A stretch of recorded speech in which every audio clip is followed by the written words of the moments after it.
Thanks for joining us. We have 19,911 confirmed aggregate cases of coronavirus since the very beginning of the pandemic. That is an increase of 42 new cases overnight.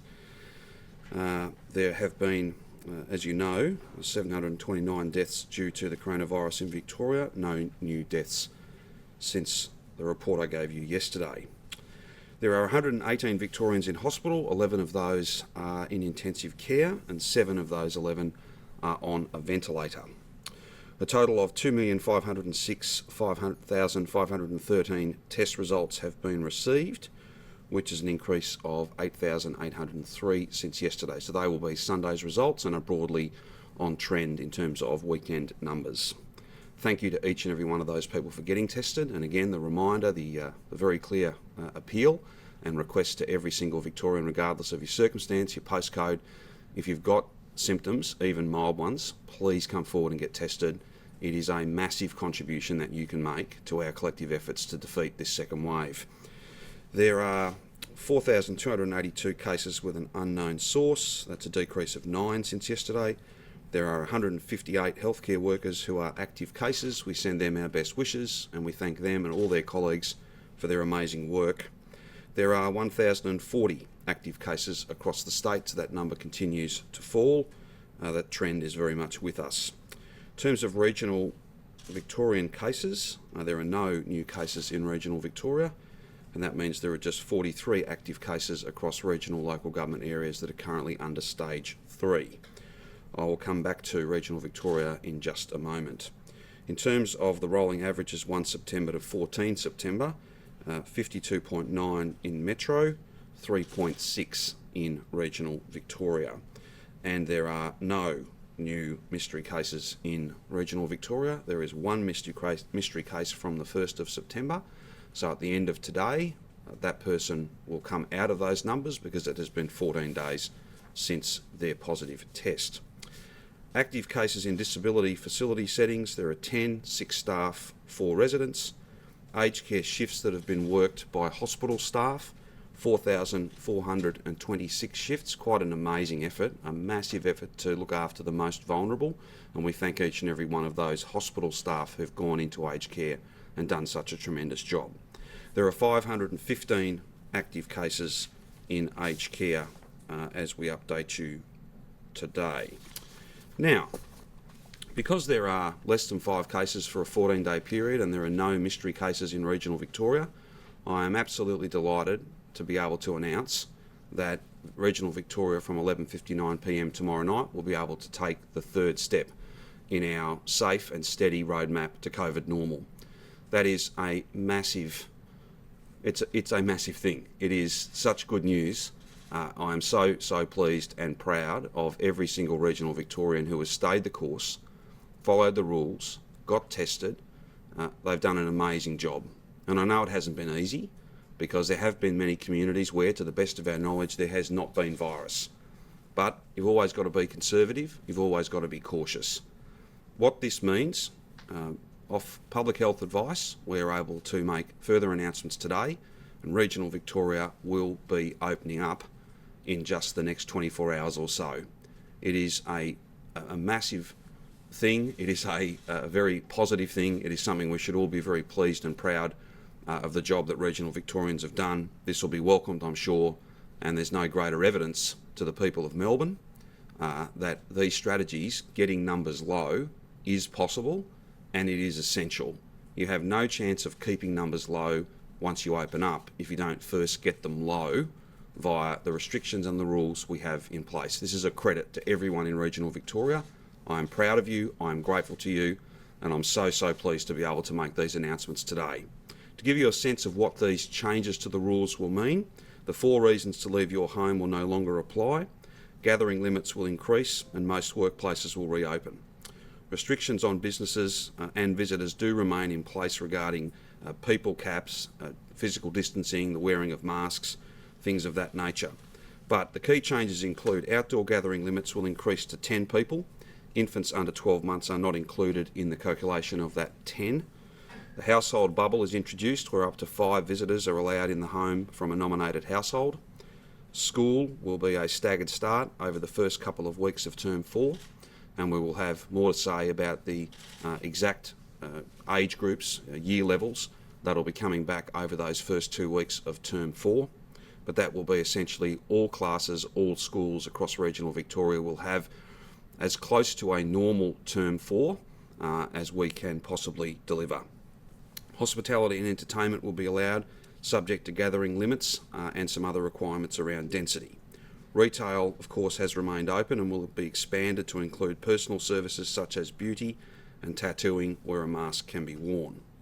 For real estate services, outdoor auctions will be permitted with a limit of 10 people. All community sport will return for children. Non-contact sport will be permitted for adults. Gathering limits for weddings will increase to 10 people and for funerals to 20 mourners. Outdoor religious gatherings will increase to up to 10 people plus one faith leader. Tourist accommodation will open for regional Victorians in regional Victoria for them to travel and holiday within regional Victoria. Every business, every single business across regional Victoria will be required to have a COVID-safe plan, and those plans will be enforced from the 28th of September. If I can just talk about hospitality just for a moment before we go to questions, you would appreciate with the Upper House of Parliament sitting, Jenny has a time commitment, so we'll go straight to questions once I'm finished running through this. This will be predominantly outdoor, that is for cafes, bars, restaurants, pubs, subject to gathering limits and density quotients. Only table service will be allowed, and there will be a 2-hour limit on bookings. For indoor service venues, they can open with a cap of 10 seated patrons per space, subject to a 1 to 4 square metre density rule. There will also be a maximum of 2 such spaces. So 2 spaces inside, a maximum of 10 each. So for larger venues, that would be 20 people inside. This is from, again, midnight tomorrow night. For outdoor service, more customers can be seated. There are different arrangements there, but essentially outdoor service venues, there will be a cap of 50 seated patrons per space, subject to density requirements at 1 per 2 square metres. Group limits of 10 apply as well. The key point there is the tables will need to be 1.5 metres apart. So for many venues, larger venues, they will be able to have up to 70 people seated at any one time. So others may have different outdoor areas which are quite separate. Again, there will be advice, assistance, guidelines, very detailed conversations over the next 24 hours with various peak bodies, and of course we're there to provide advice to any and all individual businesses who need that. I know that many would like more. They'd like more inside particularly, but the risk of infection is dramatically higher inside. This is, I think, a reasonable compromise. There are, as I said, up to 20 people inside, 50 people outside. That is a significant step. Those venues are currently closed at the moment and are doing takeaway only. So that is a very significant step. Now, as these weeks pass, as we see this model actually working, and we've got real data, and we've got a really clear picture of what this means for the amount of virus in regional Victoria, then of course we don't rule out monitoring that and being informed by that, not just for the purposes of settings in regional Victoria, but to all of those in the hospitality sector in metropolitan Melbourne. All of this work in regional Victoria will help to inform the early steps and subsequent steps that we will take in metropolitan Melbourne as well. In some respects, many, I think, had expected there would be no patrons inside.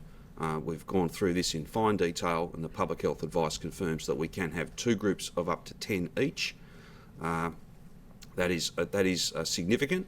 I'm not for a moment pretending that many wouldn't like that number to be much higher, but this is a big step, a very, very big step today, but it is a safe step and one that can strike that balance between more economic activity, more money in the till, more people back at work, but not risking having to close down again, not risking frittering away all the hard work that regional Victorians have done. Just in terms of movement from Melbourne to regional Victoria, those reasons have not changed. You cannot be travelling to regional Victoria unless you absolutely need to. Those reasons are particularly well understood. We will have more to say about some changes some enhancements that Victoria Police will make in terms of the border between metropolitan Melbourne and regional Victoria. That will relate to the percentage of cars that will be pulled over. That will also relate to penalties. We can't have people travelling unnecessarily and unlawfully into regional Victoria from metropolitan Melbourne and potentially taking the virus with them. We know and understand that regional Victorians have done a mighty job, an amazing job to get these numbers down. That allows us to open up, as we've indicated. There'll be a table, I think, provided to each of you at the end of the press conferences to go through some of the finer detail, and if there's any clarification we need to give you, of course we will. But these are really significant steps, and they must be done safely. And if people are travelling into regional Victoria for no good reason, given the amount of virus in metropolitan Melbourne is higher, much higher in fact, then that risks the virus travelling with them. We simply can't have that happen. We'll have more to say about those detailed arrangements tomorrow, and we'll also have more to say about other things that are consequent to this in the days to come. But this is a great day for regional Victoria. I am proud of regional Victorians. I am grateful to regional Victorians. This is a day of hope and optimism. This strategy is working. It has worked in regional Victoria. It is working in metropolitan Melbourne. You can get these numbers down, and you must get these numbers down. If you're going to open up and keep numbers low, there is simply no chance to do that unless you have got them low to start with. Otherwise, we'll be open, yes, but we won't be open for very long. Well done, regional Victoria. This is an amazing effort and a really hopeful and positive day. We're happy to take any questions you have. What's going to be the protocols for making sure Melburnians don't get into regional Victoria? Again, there are rules in place now in terms of who can travel. Those rules are not so much the rules themselves changing, but the enforcement will be beefed up even further. What does that look like? But what it'll mean is that you'll finish up with even more cars being stopped. We'll come back on the exact figure, the exact percentage tomorrow, but it will, I'm sorry to say, it will mean that there will be significant queues, there will be traffic issues, but I think that regional Victorians understand, and regional Victorians, certainly the message I get, is that they very jealously guard the low numbers, the low virus status that regional Victoria enjoys today, and they want to keep it that way.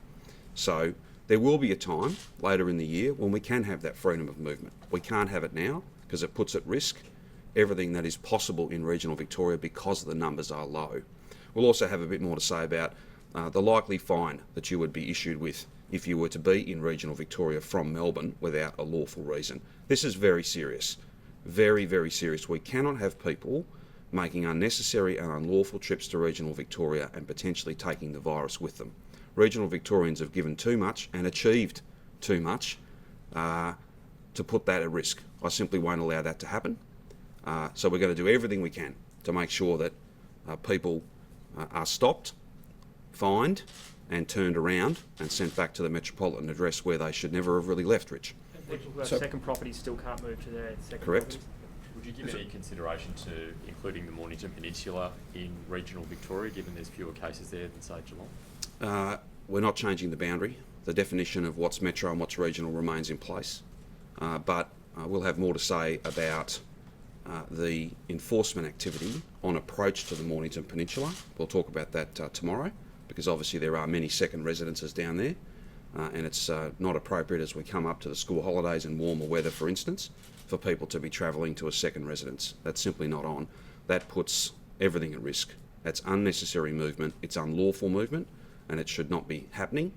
And we'll have more to say about exactly how we're going to enforce that with particular reference to the Mornington Peninsula. That won't change its status as part of Metro Melbourne, but hopefully it will give people who are permanent residents down in that beautiful part of our state, it'll give them the reassurance to know that only those who live there will be travelling there, and there won't be people going down for day trips and things of that nature. Is there some hope now then for hospitality in Melbourne, that if it works okay indoors in country Victoria, you may open up sections indoor maybe as early as late October?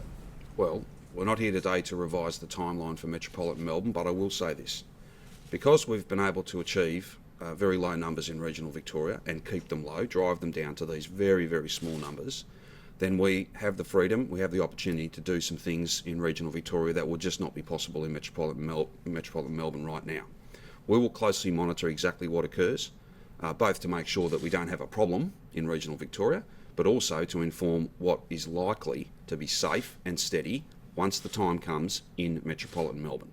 So I know there'll be many people in the hospitality sector who have assumed that there would be no indoors. We believe it is safe to have those two spaces with no more than 10 people in each.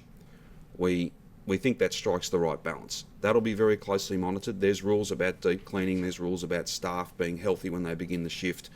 There are, as I said, there's a 2-hour limit, so it's not like you can sit there all day and be there for hours and hours and hours. All of those things, I'm very confident that the hospitality sector will rise to that challenge. They take the hygiene and the safety of their venues incredibly seriously, and I think they'll be a very important demonstration project in some ways, Nick, for what might be possible in Metro Melbourne. I can't commit to that today because it needs to be monitored. We need to see how it works. But as I said, this is a very hopeful day. It's a very positive day. Regional Victorians have done a mighty job, and now we're able to make these really important announcements. What's more, this shows every Victorian, you can get these numbers low if we all stick together, if we all work together, and if we all stay the course. That's where we are today, and it's a credit to every single person in regional Vic. Can we ask Alan about the other good news of the day? I guess the zero in the Yes. deaths column. It's been a couple of months since we've seen that. It is very pleasing. The reason that I've not made a big thing of that is because I can't be certain the status of people in hospital, the status of people who are still gravely ill, Lundy. There are many people still who are fighting this virus, and it's a very tough fight. I can't guarantee that number holds tomorrow, but what we do know is that those numbers have been coming down, and that's a direct result of lots of different work, lots of different efforts. It's very pleasing, but I can't for a moment pretend that there'll be no deaths tomorrow. That's the nature of this virus. This is not a good thing to get, whether you're frail and aged or otherwise healthy and young. This has been glossed over a bit, but I just want to make this point before I throw to Alan. There is growing evidence across the world that otherwise fit and healthy young people are getting this. It's not fatal, but it's not a common cold either, where you just shake it off and you can barely remember you had it a week or two later.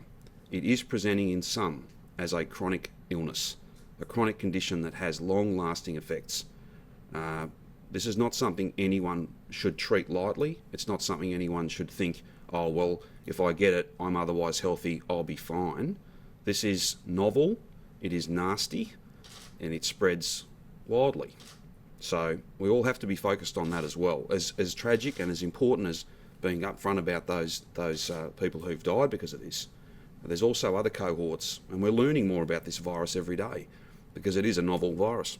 Alan can add to my comments. Sorry, just further to that, no deaths, but how many of today's cases are linked to aged care and, so at the moment there are 511 active cases in aged care, and that's a total of 4,432 cases in aged care. So I think just... 515. Can we have some clarification?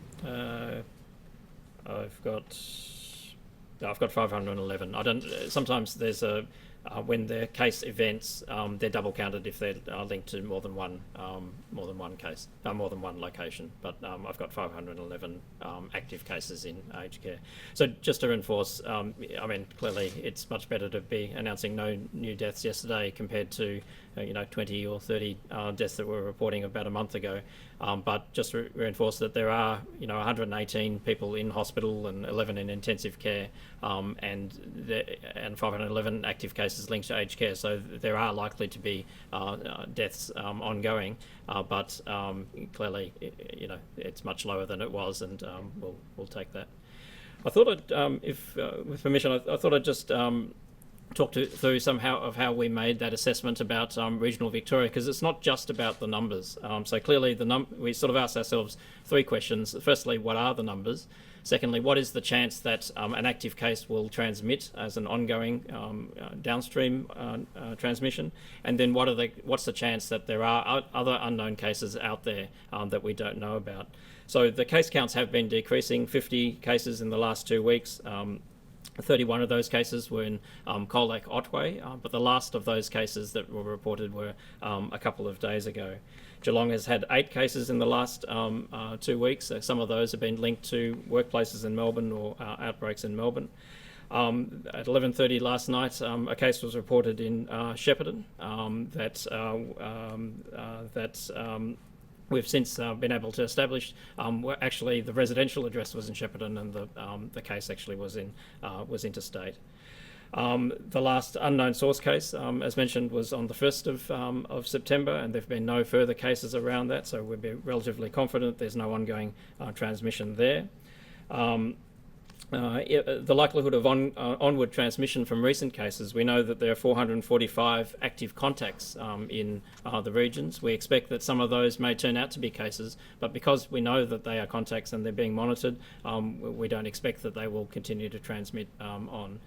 80% of people that were diagnosed in the regions in the last couple of weeks were in isolation at the time of symptom onset. So again, a high proportion of those not posing a risk for onward transmission. In terms of the likelihood of unknown cases still out there, there's been good testing. So in all regions, in all LGAs, there's been more than 1 test per 100 population in the last 2 weeks. So that's essentially 1% of the population has been tested. In the areas where there have been cases, like Cold Lake and Bendigo, Ballarat and Geelong, there've been substantially more than 1 test per 100 people. So we'd be relatively confident that we're not missing anyone out there. We've been doing sewage testing, as you may know, and there has been a positive in Apollo Bay. But about 10% of the population of Apollo Bay have been tested, and we've not found any cases. So we're again relatively confident that there's no unknown cases on the basis of that. I think it'd be fair to say that there will be more cases in regional Victoria. Obviously, today is a day that we can say that it's safe to start relaxing restrictions, but the price of that is that we need to continue to be vigilant, that workplaces and people need to have, to be aware that if they become unwell, they need to get tested and go home. They need to pay attention to all the hygiene measures and wear masks and so on, and observe all the restrictions to be careful. So it's trying to give you the picture that it's not just a number that we've been aiming for, but it's a whole suite of things that we've been looking at to make sure that it is safe for regional Victoria to open up. With the new cases today, I think it's 42. Have you seen more in that southeast corridor, that Hallam? So yesterday in KCLGA there were only 3 cases. There had been 10 the day before and 10 the day before that. So it does seem to be decreasing. We are obviously very concerned about that cluster and keeping a very close eye on that. And there's been pop-up clinics. How many today are linked to that emerging cluster? Sorry? How many of today's numbers are linked to that emerging cluster that Brett talked about yesterday? I think it was 9 cases. So I haven't got that number, but I know that there are only 3 in the KCLGA, which encompasses that area. Brett was talking yesterday about taking special efforts to work with the local communities there. Is that happening now? Yes, absolutely. So I think Brett gave some talks to community leaders out there. There's ongoing work, as there has been throughout all of this. There are pop-up clinics that have been stood up in the KC and that region to just make sure that it's easy for people to get tested if they're unwell. Jenny, can I just ask, with regional Victoria moving to the next step, is there scope to restart elective surgery in those regional hospitals like Bendigo, Ballarat, Gippsland? Sure.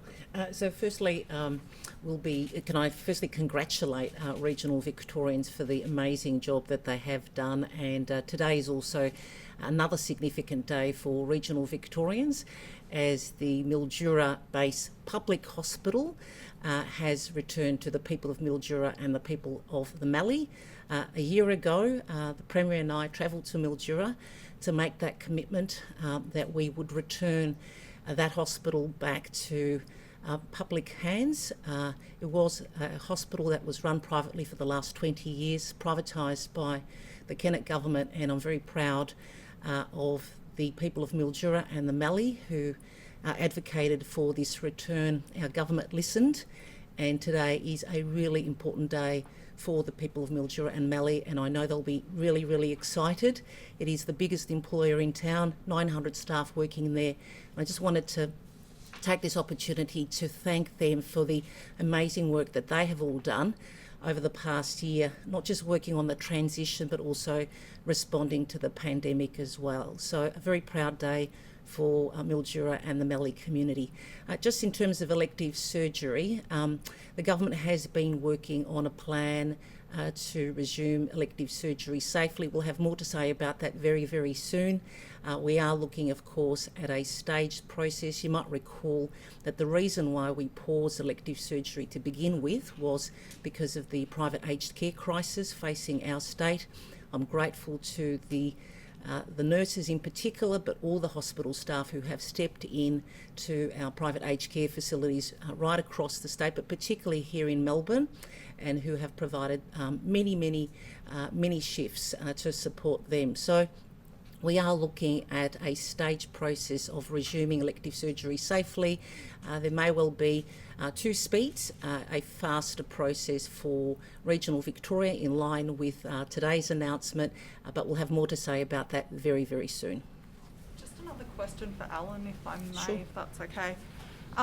Brett said previously that once we got the numbers down, we'd get a greater breakdown of, like we had in the first wave, of what those numbers were, what clusters they were linked to, and that kind of thing. Now that we are in the 30s and 40s, are you intending to do that? I know New South Wales will give the date it was notified, the source of acquisition, the LGA. Will we move to that? So I think we already have a fair bit of information on the website by postcode, by LGA. Happy to work with you But to work in out. terms of just each day's cases, you know, this is however many are linked to this cluster. We don't know which cluster these ones are linked to. Those sorts of numbers that we used to get. Yeah, I'll have a chat to Brett and see what we can get you. Yep. Alan, in relation to the regional Victoria opening up, should people in metropolitan Melbourne be a bit cautious in looking to that model and how it's working and thinking that's what it will look like for us, given that you say a big consideration are sort of the unknown cases that may still be out there. Obviously metropolitan Melbourne's got so many more cases that we know about, so therefore probably so many more that we don't know about. And also just the fact that, you know, there are so many cases here. Can the two models be compared? Look, I think, I think in a sense, you know, regional Victoria are doing now will be a dry run for what will happen in Melbourne. I expect that, you know, we'll be making the same sort of assessment, hopefully in a number of weeks' time, to say that, you know, it's safe for Melbourne to open up.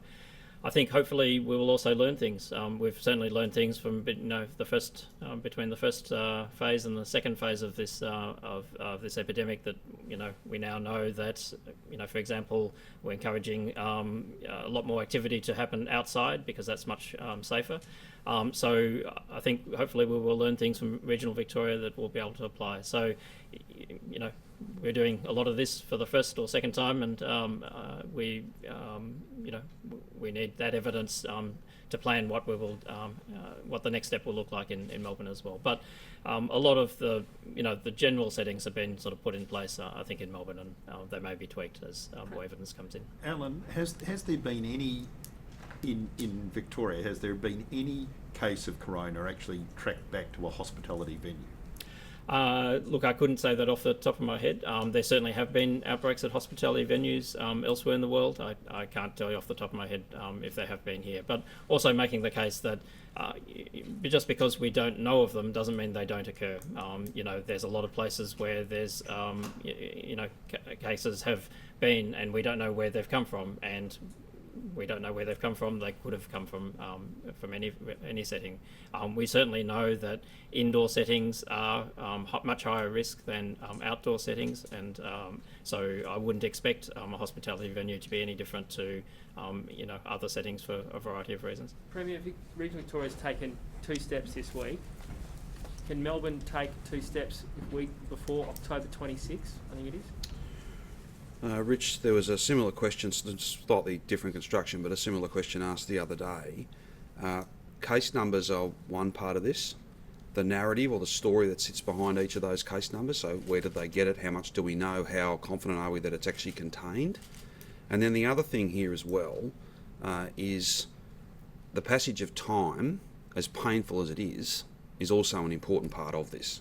And I'll make the point again, decisions you make today, so these decisions that we've announced today, this amazing 2 steps in just a couple of days for regional Victoria, we won't see the full impact of that from a virus transmission point of view for 10 to 14 days. So sometimes it isn't just about case numbers and the story behind each of those cases.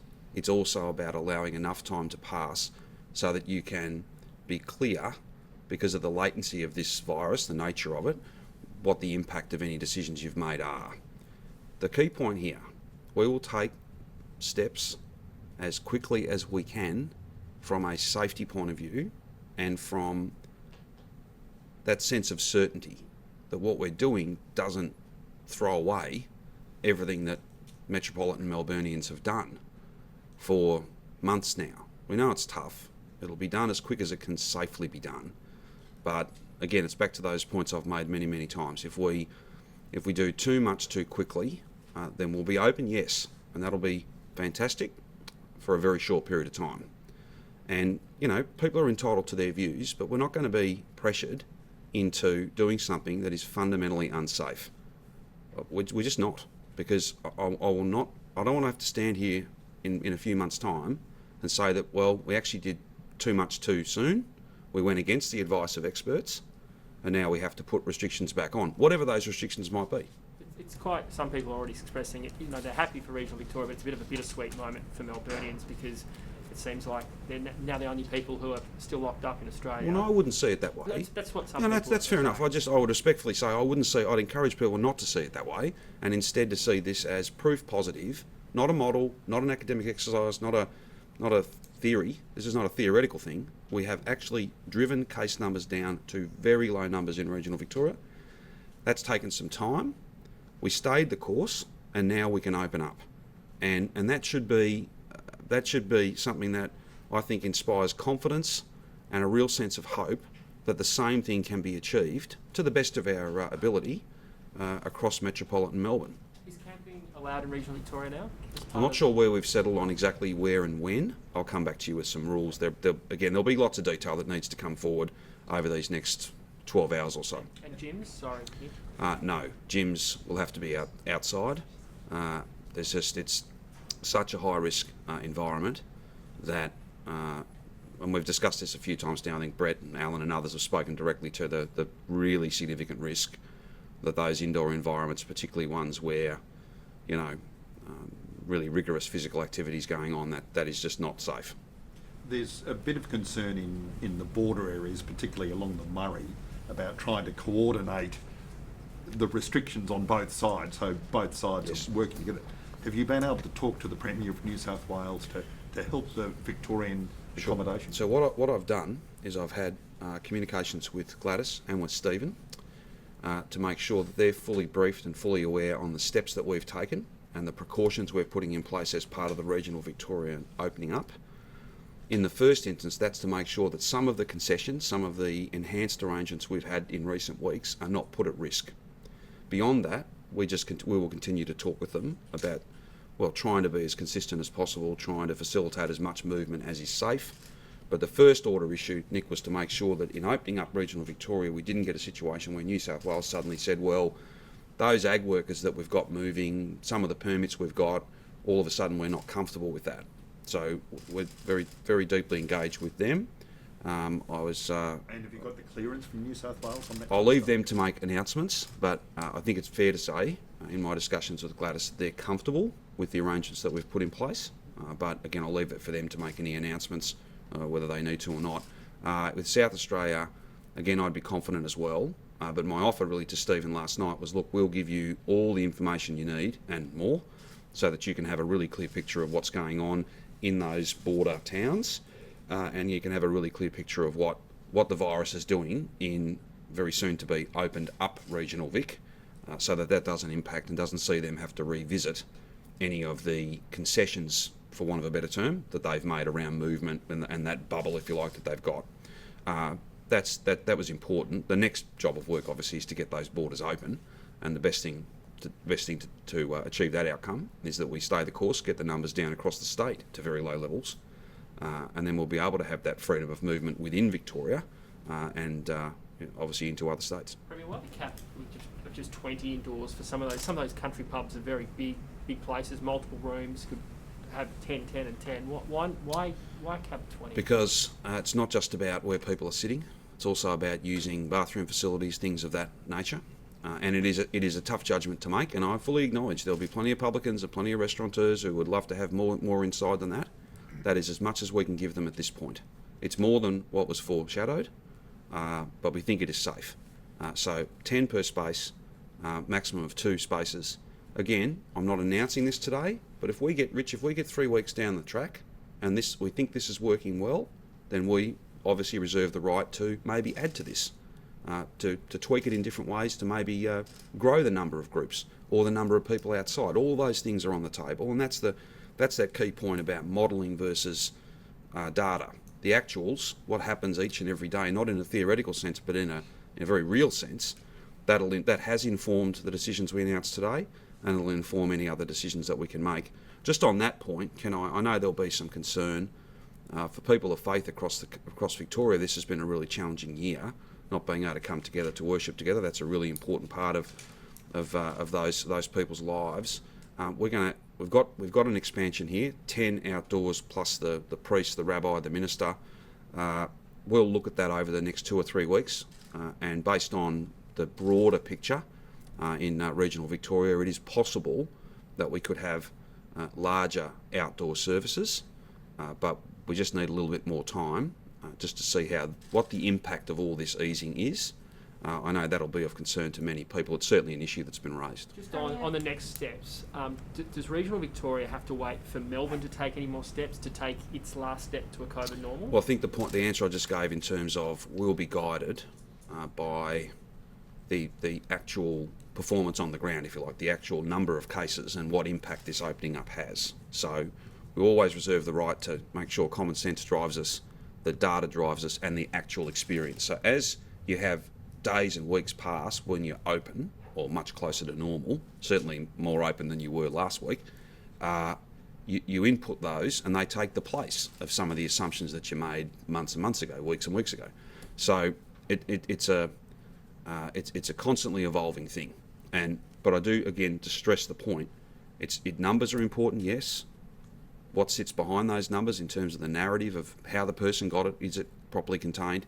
And then that passage of time issue, because there's that lag and you don't start to see the impacts of whatever you've done, you don't see the virus isn't visible to you for 10 to 14 days, some passage of time is a very important part of this. I know that's deeply frustrating, and everyone would like to be able to go from one step to the next in a space of days, but you can't do that because you'll literally have no sense of what each of those decisions has meant for the amount of virus that's out there. The opposition says the waiting list, elective surgery waiting list, has ballooned out to about 100,000. Is that an accurate figure? And why not a sense of urgency about getting elective Well, no, surgery? there is an absolute sense of urgency, but it has to be done safely. And we'll have announcements to make very soon about the resumption of elective surgery. And we know that this has had a very significant impact on people in categories 3 and those in the back end of category 2. But if you're going to create space to take private aged care patients into our hospitals, if you're going to provide them with the care and support that they need, then you have to create that space. And it wasn't beyond that also, the notion of, there's been a fair bit of hospital-based infection because of the wildly infectious nature of this virus. So it's been appropriate to try and limit the number of people, many of whom themselves have underlying health issues well beyond their surgery. Limiting their movement in and out of health settings was appropriate at the time, but we're getting very close to being able to have more to say about the resumption of elective surgery. But it won't be 0 to 100. We won't be going straight back to, to the full tilt. It'll need to be staggered, and then we'll have more to say about a blitz as well, Nick, to make sure that we do the catch-up. That's very important also. And that figure of 100,000, is that accurate? I don't have the latest number. I'm not sure, but I'll try and get you the number. In fact, I think that might have been provided to one of your colleagues who asked a question yesterday. There you go. I'll chase it up for you, for all of you. Premier, thousands of Australians remain stranded overseas. When can we see Victoria start to take arrivals back in? It's too early for us to say, but we will resume flights coming to Melbourne, and we will have arrangements in place that are as safe as they possibly can be to facilitate that. But at this stage, our focus needs to be elsewhere, and I apologise for any challenges, any difficulties that poses for people who have to return via other states, but there's no alternative. We need to be focused on really one thing and one thing only, and that's getting these numbers as low as we possibly can, and there will be a time for those flights to resume. Do you expect that to occur before Christmas? Look, to be honest, I don't. No decision has been made. I think that's likely. But the other point to make here as well is, we've got a process going on at the moment to give us findings, to give us advice, and we would want the benefit of that before we put any final model in place as well.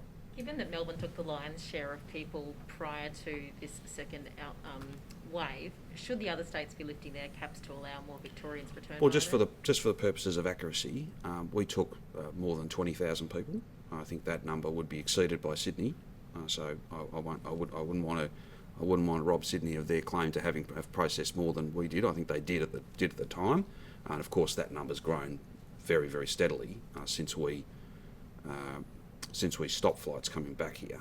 Look, there are different states are in different places. The flight patterns, where planes land, that's always been probably the biggest determinant of how many return travellers came into each city.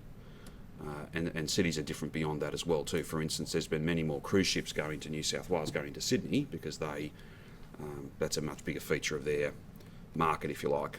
So I'm not here today to comment on what other states are doing. All I can say is, from our point of view, we've made many requests of other states, and they've always delivered, and we're very, very grateful to them. A lot of people expressing their displeasure with you and what you've been doing over the past few months. Is it Give Dan the Boot campaign, including photos of boots out in front of, I think it's your old farm where your father's funeral was. Is that stepping over the line, do you think? Oh, look, Lundy, I'd say that we're at our best and our strongest as a state when we come together, when we look out for each other. I think it's equally true to say that we're at our worst and our weakest when this nastiness, this divisiveness comes into the challenges that we face. I saw that photo. That photo was sent to me by someone. That's not the front gate to that farm. I know that farm well. That had been positioned. Those boots had been positioned not at the front gate, but at a different gate to make a point. I'm happy for people to make their points, provided they're not doing anything to spread the coronavirus. But I'll just say this. Having different views, to me, that's fine. It's a healthy part of our democratic society. But decency matters too. The last time I was in that shed was when I carried my father's coffin out of it. And I think that is... I won't use the words that my father would use to describe that sort of act. That's just low, and has no place. No place. Have a different view to me, but leave my family out of it, particularly the dead members of my family out of it. I don't think that's too much to ask. Shame on him. Shame. Premier, on another matter, have you got any update on the police shooting today? No, I don't, but police, I understand, will be out at about 1, Rich, and they can take you through. There's a number of matters they need to deal with. There's that incident, and then there is the other matter where an officer has been stood down. Obviously, I can't comment on that. They can. They can give you some further details, but that matter's being investigated, and as it should, because there's obviously significant public interest in that. Have you seen that vision? I have seen that vision, yes. How did it make you feel? Well, it needs to be investigated. I think that officer being stood down is the appropriate step to take, and I'll leave Victoria Police to comment in any further detail. They're the ones that will be doing that work, and they'll obviously be in a better place to work out exactly what can be said, what shouldn't be said, in order to make sure that we have a process that's fair and that family members get answers. I'll send my best wishes to that family. They're obviously doing it very tough at the moment to have their loved one in hospital gravely ill is a very, very significant thing. Just on policing more broadly, we've had the 2 incidents you just mentioned. We've had a number of other incidents, including earlier this month an Indigenous man who I think was riding his bike to work on the Metro tunnel. He ended up with his arm in a sling, his bike broken. Allegedly, he was called a black C word by police. Do Victoria Police have a serious cultural problem? No, I don't believe so. And I don't think that police would concur with the way you've described that particular event. They would have a different version of events, but that's not for me to advance. That will be for them to advance, and I'm not sure whether there's a court process or any other process in relation to that person. Are you alleging that that person is voicing untruths about what I'm happened? not alleging anything. It's not for me to allege anything. I'm simply saying that police will be the ones to tell you whether that's accurate or not, and I think they might have a different view. You're free to test that with them, and that's the most appropriate thing. Whenever I don't speak about a specific case, it'll be for a good reason, and I have, where I've been safe to do so, I have spoken at length, and I communicated directly with the constable down in Frankston, who was, it will be alleged, savagely assaulted. I thought that was the appropriate thing to do. In broad terms, and in very specific terms, just so there's no doubt, Victoria Police are out there doing very important work. They do it with professionalism, they do it with skill, they do it with a genuine concern to keep the community safe. I'm grateful to them, but where an individual incident occurs, which I don't think speaks to culture, where an individual incident occurs, it should be properly investigated, and I have confidence that that's exactly what will happen. There have been numerous individual incidents, though. Well, if you think about the number of, I haven't got the numbers to hand, but pre-pandemic, and I don't believe this has changed, pre-pandemic, the percentage of incidents, the number of incidents as a percentage of the total daily interactions that members of Victoria Police have with Victorians, it is a low number. Every one of those incidents is taken seriously, and that's why I'd make perhaps a different judgment about police culture than the one that you put to me. People are free to have a different view, but I'm here to make it very clear on behalf of the government that we think, notwithstanding any individual incident that needs to be and will be properly and fairly and frankly investigated, my view is that Victoria Police are out there working very hard for all of us to keep all of us safe. And whether it's COVID issues or the youth gang push that was announced yesterday, I think Victoria Police have a very broad brief, and they are working very hard to make sure that pandemic and afterwards they're out there fighting crime and keeping the community safe. Qantas is talking about consolidating headquarters in its facilities. Yes, they are. Are you meeting, or are members of the government meeting with Qantas to ensure that Melbourne doesn't lose what it has? I wouldn't see it in those terms. I think that there are very substantial prospects for Melbourne. I had a very productive discussion with Alan Joyce last night, and we'll be having detailed discussions, my team and his, and he and I will no doubt speak again. The process that they have announced today, I think they've made their announcement already, is one that we welcome. We think that we have a very attractive offer to make, and we'll work through that to try and have as many jobs as we possibly can in our city and state. And it was a very, very productive discussion last night. What sort of facilities would you like to have here? Well, I can only speak to what Qantas are looking to do. And as I understand it, they've got some heavy maintenance jobs, they've got some head office jobs. All of those jobs are essentially up for grabs, and we'll be working very hard to make sure that Victoria puts a high quality bid. We have an Avalon airport with enormous amounts of space. We have Melbourne Airport, the largest curfew-free airport in the country. We have undeniable strengths when it comes to the sort of engineering and technical capacity, and a training system to continue to push those people through and make sure that we've got the very best of skills. We've got a very attractive offer to make. That'll be made in due course, and then it'll be up to Qantas what choice they make. But it was a very, very productive discussion. Premier, the Prime Minister has now told the Hotels Inquiry that he wrote to you 3 times offering ADF support. Why did you tell the Victorian Parliament that there was never ADF support for the hotel quarantine on offer? The Prime Minister's representations to the inquiry, I'll leave that to the inquiry to make recommendations and findings about that. I'm not interested in having a debate with the Prime Minister or anyone else, frankly, from this podium. what I would say to you is that my comments are consistent, my comments are accurate, my comments are supported by statements that have been issued by Andrew Crisp as the Emergency Management Commissioner. I really don't have much more to add beyond that. On the inquiry, can I just ask, you'll be appearing, I think some other ministers are prepared to appear if they're asked to. Who funds the representation of those appearances? Is that There are insurers, long-standing arrangements, and these are no different to any other inquiry or Royal Commission process or any similar process. So there's no change. They are long-standing arrangements, It's and taxpayer have not funded. been modified or altered in relation to this. It's taxpayer funded though, and it's in addition to the $3 million that's been set aside for the Yes. inquiry, isn't it? Yep, as is the case with all matters for many decades, perhaps even longer. Any other issues? In terms of the sole traders, did you anticipate the backlash that because so few of them have actually got the benefits of Well, again, we've made announcements. That won't be the end of announcements that we make. We've got a budget coming up. We've got all manner of other opportunities to provide support in very focused, very targeted ways, but also in a much broader sense. The Commonwealth Government has the principal responsibility in relation to income support. That's what they've done. And we've added to that, over and above that. We made announcements yesterday.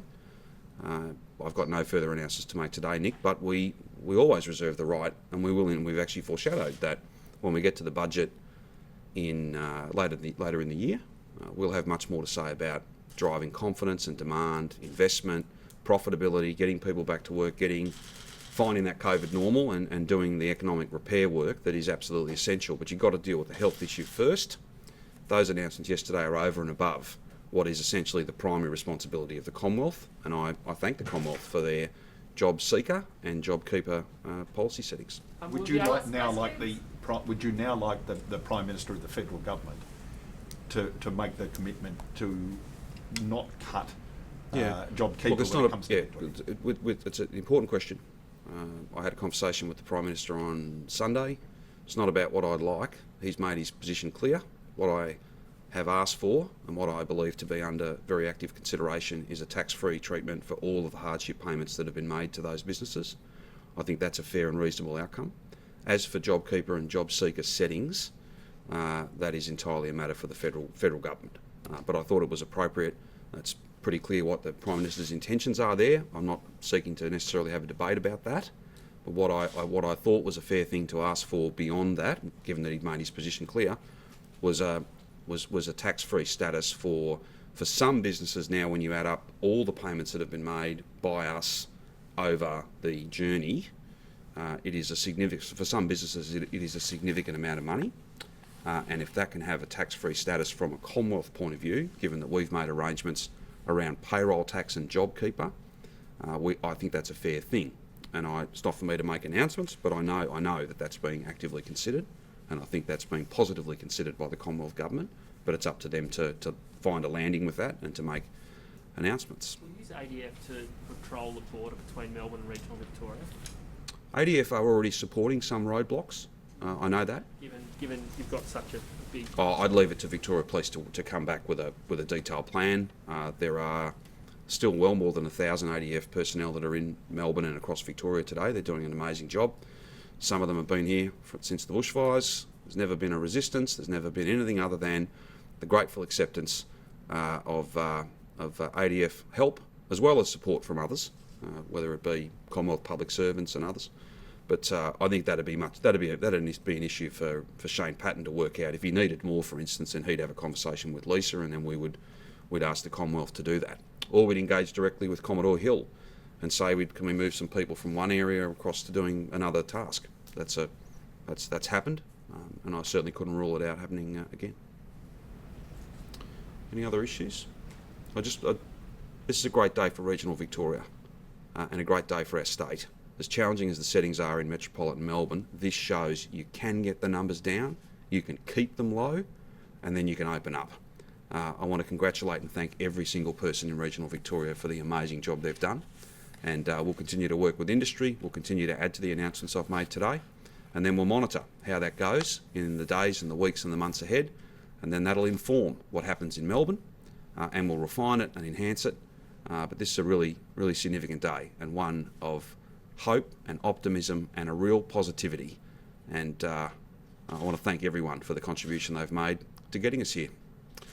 Thanks very much. See you tomorrow.